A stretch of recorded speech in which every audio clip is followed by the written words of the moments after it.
sluit net die oë en begin op die regte manier. Onse dierbare Here, baie dankie dat ons almal vanmôre hier kan saam wees om Willie se lewe te gedenk. Vader, ek vra vir U, elke woord wat vanmôre gespreek word, dat oor my lippe kom, dat U my lippe sal salf, dat dit sal wees soos woorde van God, en nie wat ek wil sê nie. Vader, ek vra U ook, elkeen wat ver gery het om hier by te woon, om hulle te bewaar op die pad terug. Seën elkeen, seën hierdie verrigtinge. En ons bid dit in die naam van Jesus Christus. Amen.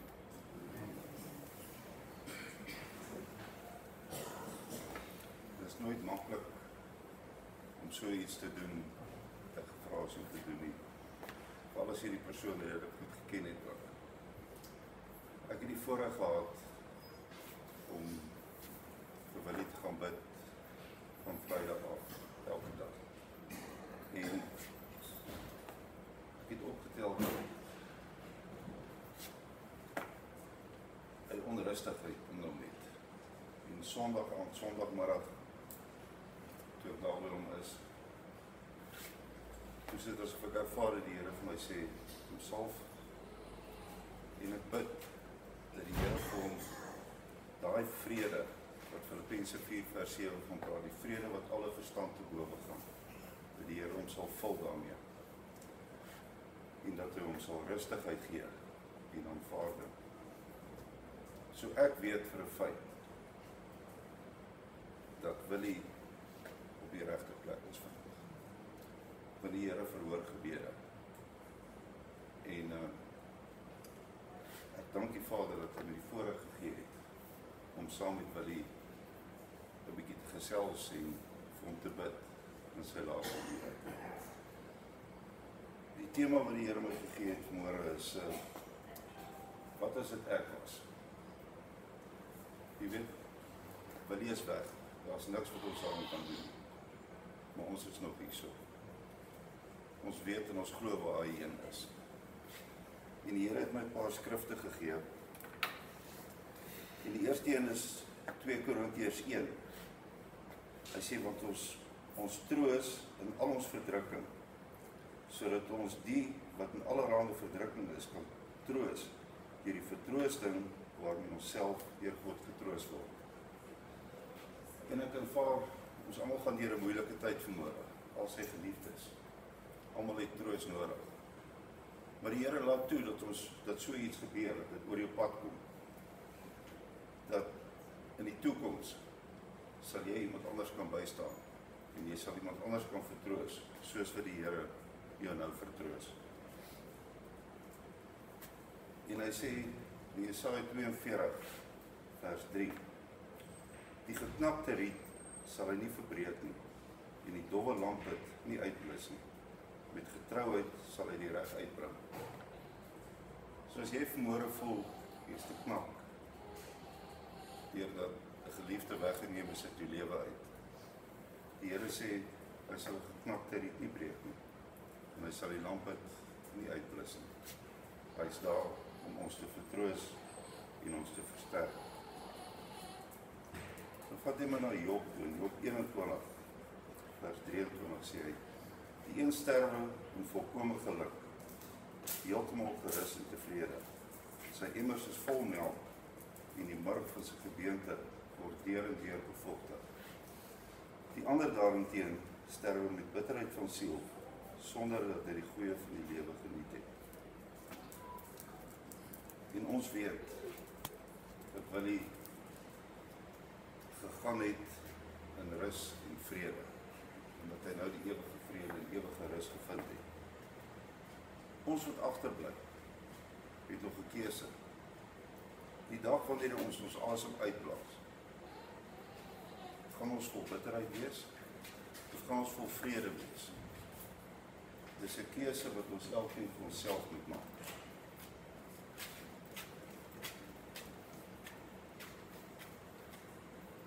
Want as jy in bitterheid sterwe,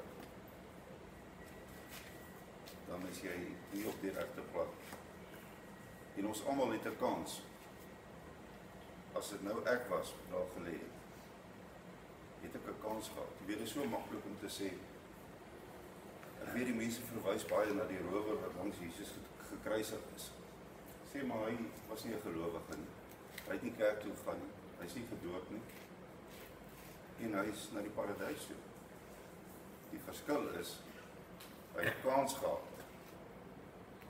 En hy het die geloof gehad om te sien, dit is die seun van God, wat langs my gekruisig word, sonder enige skuld. En hy het na hom aangeroep, en die Here het hom gered. Gaan ek en jy daai kans hê, wanneer ons laaste oomblikke kom, om nog te kan uitdruk, wat is dit skielik gebeur? In Matteus 15, vanaf vers 6, sê hy, so het julle dan die gebod van God kragteloos gemaak, terwille van julle oorlewing. En ek ervaar, daar's soveel tradisies by ons, wat ons amper bind, om nie by die Here uit te kom. In plaas van, dat ons net alles doen, wat sy woord vir ons sê. Hy sê, hierdie volk nader my met hulle mond en eer my met die lippe, maar hulle hart is ver van my.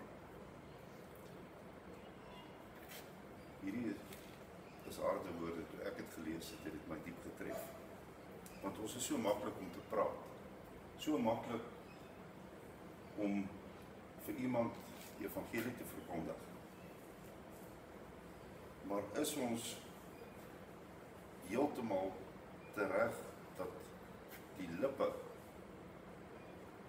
wat hom eer en die hart op dieselfde plek lê.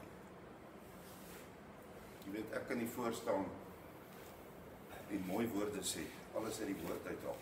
Maar as ek hier uitgaan, dan doen ek 'n ander ding. Ek leef 'n ander lewe. En dis wat hy hiervan praat.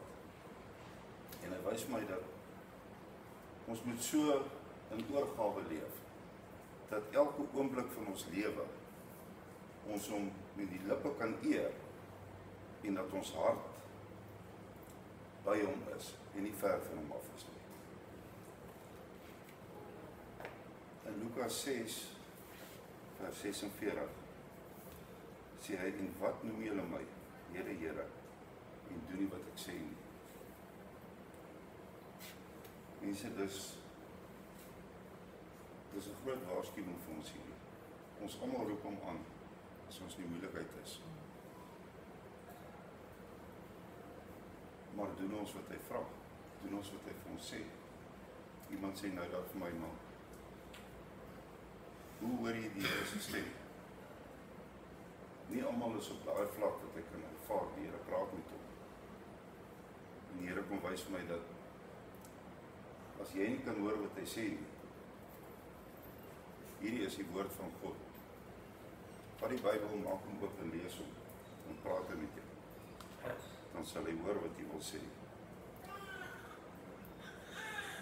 Kolossense 3 sê, as jy saam met Christus opgewek is, soek die dinge daarbo, waar Christus is, en aan die regterhand van God sit.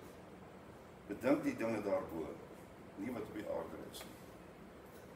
Wil jy is eintlik geseën. Hy is daarbo. Hy het nie meer die bekommernis wat ons het van ons alledaagse lewe, waar dit so maklik word om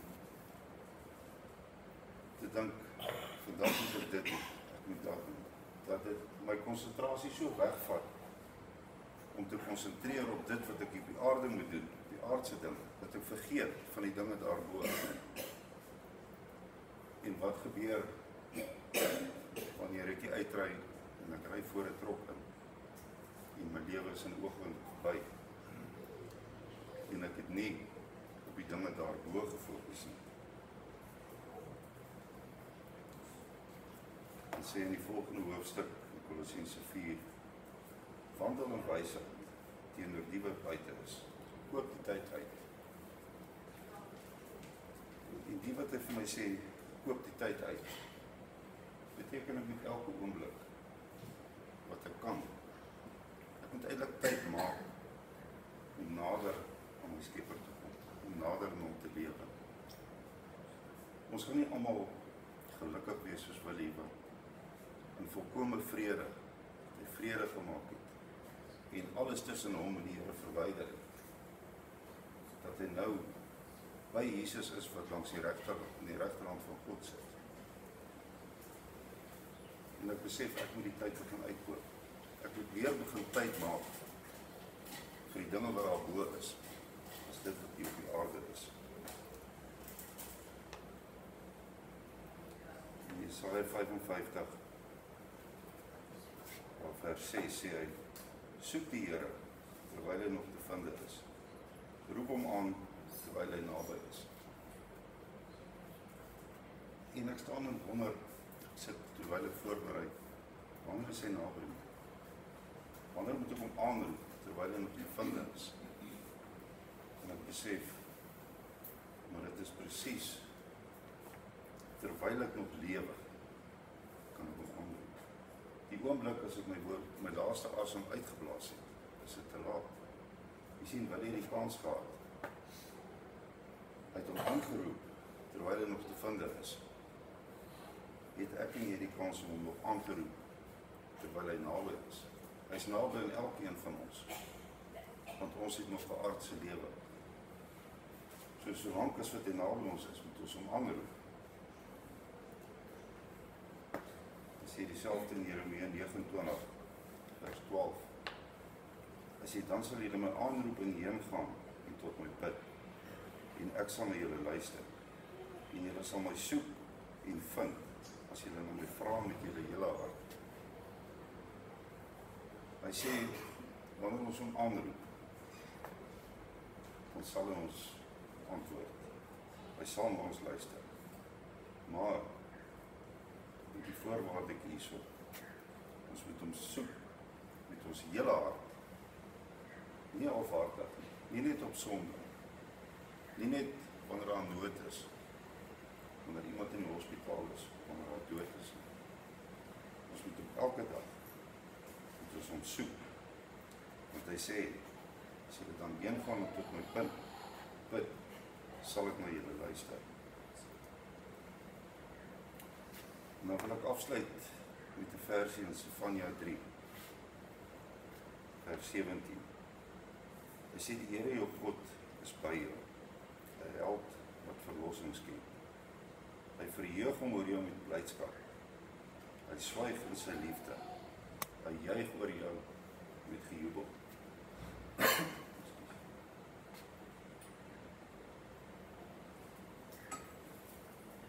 En die versie was amper, nie amper nie, dit was heeltemal op my gemaak. Want ek besef, hy sê so, die Here, jou God is by jou, en altyd verlossing skep. Hy verheug hom oor jou, met blydskap, en hy swyg in sy liefde, hy juig oor jou met gejubel. En dis asof hy my vra, kan ek elke dag oor jou juig en jubel? Nadat jy die hele dag deurgegaan het, alles wat jy gedoen het vandag, André, gee dit die Here 'n rede om met blydskap oor jou te juig en te jubel. En ek besef, dit is nie 'n maklike ding nie. Elke dag is daar iets wat gebeur, wat ek verkeerd optree, verkeerde antwoord gee, 'n verkeerde reaksie. En as ek geslaap in die aand, al wat ek kan doen, is om vir die Here te sê, vergewe my. En ek smag daarna, om elke dag so 'n lewe te lei, dat wanneer ek kan slaap vanaand, dat ek kan sê, vandag gaan die Here jubel en juig oor my. En tot sover kon ek dit nog nie reg kry nie. En ek dink dis iets waarna ons almal moet streef. Dis 'n uitdaging vir elkeen van ons vandag. Ek weet ons is hier by mekaar as gevolg van iemand wat weggeneem is van ons. Maar hy het 'n kans gehad om reg te maak. Die Here jubel en juig nou oor hom, en hy's by hom. Maar terwyl ons die kans het, moet ons seker maak dat wanneer ons gaan lê vanaand, dat die Here dat ons een van daai is vir die Here oor kan juig met jubel. En wanneer dit ons tyd is om ons laaste aardse asem uit te blaas, dat ons weet dat ons gaan in vrede en dat ons nie met bitterheid in ons hart daar sal eindig voor die koning van die hele heelal. Ek is die eerste een wat vanmôre wil sê, Here, help vir my. Lei my, vul my so met die Gees, dat wanneer ek iets verkeerd wil doen, dat ek dadelik sal besef, dis nie die regte ding, wat my Vader sal laat jubel en juig nie. En as daar iemand is wat saam met my so voel, wanneer ons nou bid, kan julle saam met my staan, en net vir die Here sê, help my dat ek nie weggaan van die af nie. Gee my nog 'n kans dat ek vandag my lewe met U regkry. Ons bid saam. Ons dierbare Here, baie dankie vir die woord wat U vir my gegee het, en die woord wat U vir my gegee het om te deel. Vader, ek besef, elke dag is 'n nuwe uitdaging vir ons. En die grootste uitdaging is om te doen dit wat binne U wil is. Vader, ek wil vanmôre vir U sê dankie vir die tyd wat U wil vir ons geleen het.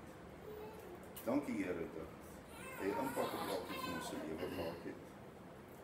Ek wil vir U sê dankie Here dat ek weet dat U vir hom oop arms gewag het toe hy daar aangekom het. Ek wil U vra om ons te help om elkeen wat hier is vanmôre en almal se geliefdes, dat U ons so sal lei dat dit wat in ons gedagtes heers, dit wat in ons harte heers, dit alles U eerste sal stel en dat ons alles sal bedink die dinge wat daar bo is en nie op hierdie aarde nie.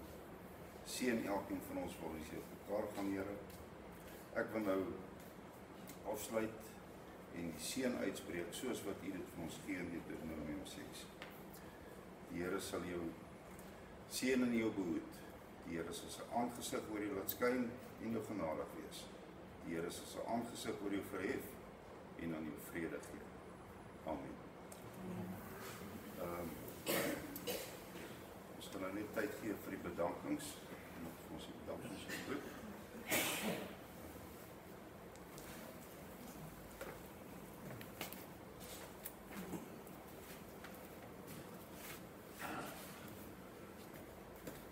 Bedankings namens die familie. Ons wil dankie sê vir ons Vader wat altyd na Willie gekyk het, maar nie saak hoeveel afdraaipaai daar was nie. Hy het vir Willie elke keer aanhaal. Dankie vir goue jare is sorgse personeel wat na Willie omgesien het. Besonder vir matrone Lorien en vir dokter. Ons is baie dankbaar dat ons hele personeel vir die diens kan gebruik en ook vir die bestuur van goue jare. Ons besef dit is 'n saak van liefde wat julle doen. Dankie vir Andre Biesman dat jy elke dag vir Willie in die hospitaal besoek het. Dankie vir die familie en vriende dat julle daar was vir Willie. Ons is seker julle gaan almal Willie se WhatsApp boodskapies so baie soos ons mis. Dankie vir almal se oproepe en ondersteuning. Dit word opreg waardeer. Ons wil ook net vir DWR paneelkloppers en bestuur dankie sê vir julle bydrae en vir almal wat gehelp het met die verspersings. Ons Magdalene en Wilma en ons waardeer. Dankie vir Wasani, Dani Harsenberg. Dankie vir die reëlings. Ons waardeer dit jou baie. Dankie.